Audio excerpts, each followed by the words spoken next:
कि दया तोहराई ले होवा है कि तब नाही काहे मैया।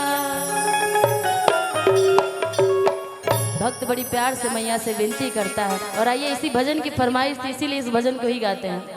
1 2 3 4 मीठी मीठी तालियां बजा के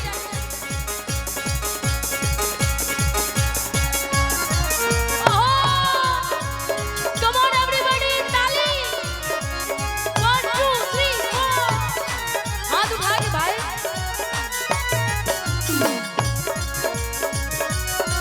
थैंक यू भाई। धोती धोती तोहरी मंदिरिया हाथवा खियाइले होवा है। धोती धोती तोहरी मंदिरिया हाथवा खियाइले होवा है। तब नाही काहे मैया, तब नाही काहे मैया, दया तोहराइले होवा है। तब नाही काहे मैया, दया तोहराइले होवा है। तब नाही काहे मैया। धोती धोती तोहरी मंदिरिया हाथवा खियाइले होवा है।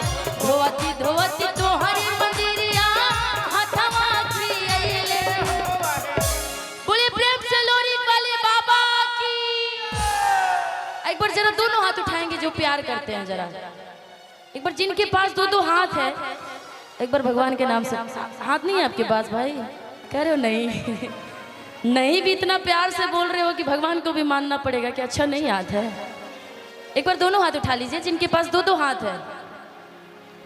बोलिए सच्चे दरबार की, माँ के प्यार की, लोरिक वाले बाबा की। आहा लाजवाब। लेकिन आप लोग ताली बजा रहे हैं। हम चाहेंगे कि अगला बार भी फिर से आओगे। अगला बोलते कि पिछला बोलते? अगला बोलते हैं ना। किताब नाही काहे मैया, दया तोहराइले होवा है। किताब नाही काहे मैया, दया तोहराइले होवा है। किताब नाही काहे कहवा पे लमलू हो भवानी मैया, कहवा पे लमलू हो, कहवा पे लमलू हो भवानी मैया, कहवा पे लमलू हो। भवानी मैया, भवानी मैया, भवानी मैया सेवा का जोहेला तोहर बाट रहिया मैया, कहवा पे लमलू हो। भवानी मैया सेवा का जोहेला तोहर बाट रहिया मैया, कहवा पे लमलू हो। तब नाही काहे मैया। ताली बजा के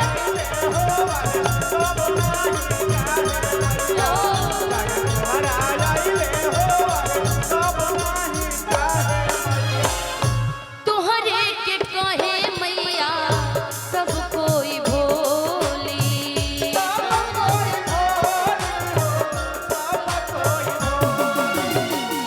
सबरे से भगवान के भरेल झोली।